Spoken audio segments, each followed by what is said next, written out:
প্রধান উপদেষ্টার প্রেস সচিব শফিকুল আলম বলেছেন, রাজনৈতিক দলগুলো বেশি সংস্কার না চাইলে চলতি বছরের ডিসেম্বরের মধ্যে নির্বাচন অনুষ্ঠিত হবে।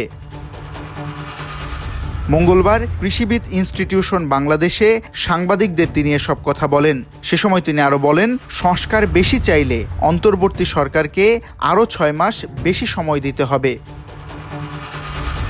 প্রেস সচিব বলেন, জন আকাঙ্ক্ষার যে জায়গাতেই অন্তর্বর্তী সরকার তৈরি করতে পেরেছে সেটি হলো একটি রোডম্যাপ দিয়েছে সরকার। একটি হচ্ছে, যদি রাজনৈতিক দলগুলো মনে করে বেশি সংস্কারে যাবে না, তাহলে এবছরের ডিসেম্বরের মধ্যে নির্বাচন দিবে অন্তর্বর্তী সরকার।